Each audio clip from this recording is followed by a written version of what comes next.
You have seen all the good. And you have seen all the bad. I'm joking, both of these games are very amazing. But you're in for a season finale.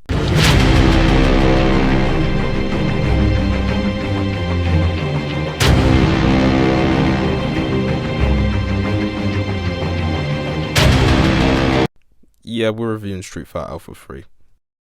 If you haven't realised already, Street Fighter Alpha 3 was the final installment for the Alpha series. It had so many things included in this game, such as the fighting styles, such as the timer combos, and also includes some of the prologues and epilogues in this game. It includes some of the rivalry scenes that you see today, and there were so many versions of this game that they added more and more characters to the scene. If you check out in the character select and arcade modes, there are different characters that are all the same. But they also include some bios that if every time you select a character, they tell you what special move or their blood type, etc, etc, which I thought was really cool in my opinion. But also the dramatic scenes where you have final battles and also survival mode and world tour included was insane to me. Like, you can literally choose anywhere in the world which fighters you want to fight against. It was very tough but also very engaging as well. Street Fighter Alpha had different characters including some of the Street Fighter 2 and also Street Fighter 1 characters as well. They just added sprites from different video games. Having a look back at dramatic battles in Street Fighter Alpha 2, they had an idea where imagine if the computer had two fighters go against one user, and that would be a trick for Sodom to be in play. If other characters are too difficult, then Sodom will be the key for this dramatic battle for this to happen. Take a look. Damn, I got swords? Holy shit. Holy shit. The fuck away from me. Get the fuck away from fucking fucker. Fuck you.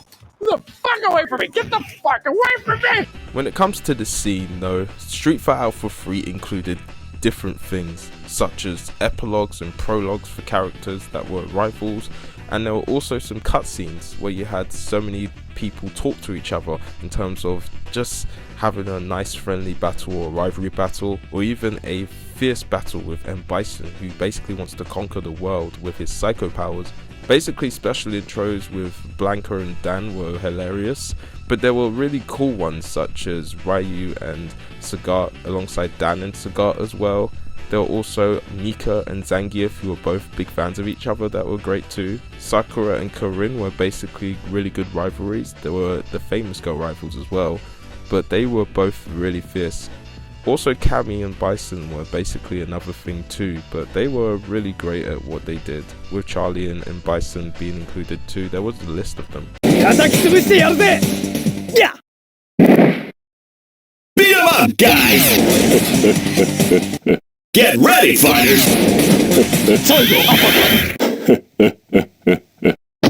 Hey, come on! Stand up! It's showtime! Nobody blink!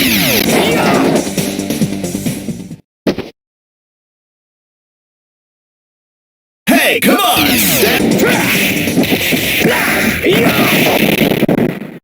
When it comes to the artwork though, Street Fighter Alpha 3 had the best artwork of all time. They've really stepped up with their versions of Street Fighter Zero, and also characters that were new like Cody, and also there were some fan ones as well that were pretty nice. Just look at how gorgeous Ryu looks. Look at him, just look at him. Look at it! Look at it! Look at it! I want all of you to look at it! But let's not forget some of the broken characters in this game, because boy, there were a few. Jeez.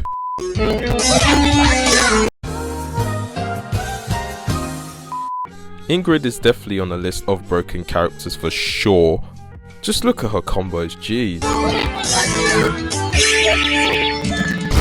Apparently Ingrid was supposed to be appearing on a cancelled Capcom Fighting All-Stars. Basically it was supposed to be a 3D game for all Capcoms to participate in. It had potential to be one of the good games as well, but unfortunately it cancelled and it turned to this piece of trash.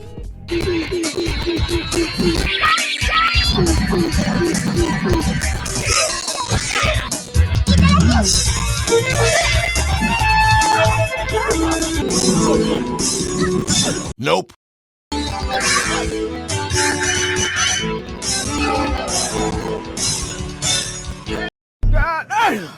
Oh, there's another one.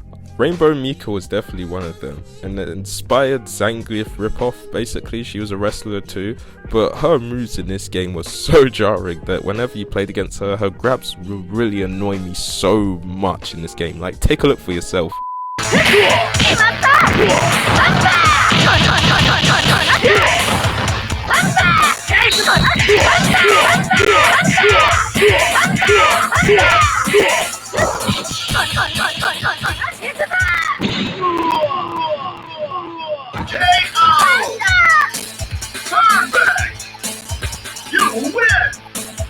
And lastly, the Supreme Fist himself, Akuma. Like, and honestly, any kind of Akuma would just literally destroy you as a computer. Seriously, he's bad. Over, bro.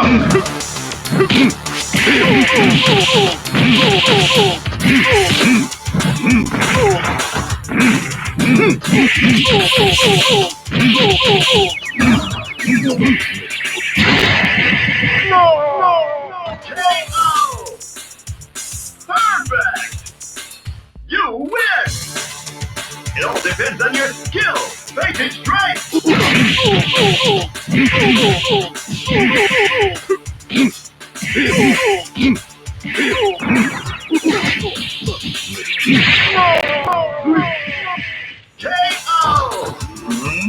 Perfect! You win! Like I said, any version of Akuma is very deadly, but there's also M. Bison with this move. God. Holy sweet and merciful tits.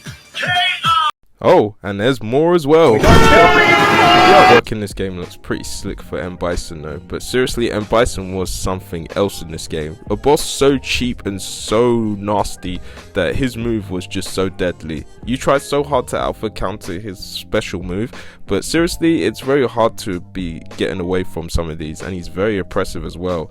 But his moves were just so unstoppable that it was just so hard to break through sometimes. So broken, let's just give him some awards, shall we?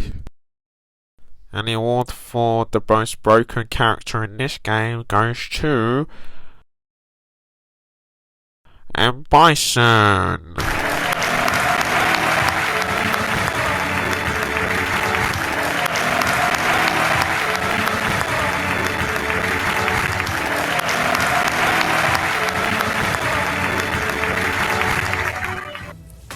All I want to do is to create the perfect genetic soldier. Not for power, not for evil, but for good. Please don't watch this movie. This movie sucks, by the way. But in conclusion, Street Fighter Alpha 3 will go down as one of the greatest of all time. And what a way to finish off the sequel for this one, because this is by far one of the best installments so far. It definitely felt like the representation of this game felt like a final series of it, and in fact so many features really made this game worthwhile that even though there were many versions and more characters in this game, you're never gonna see any hype from this ever, and it can only go up from here. Until this game came out. I like singing. I like dancing. I like trains.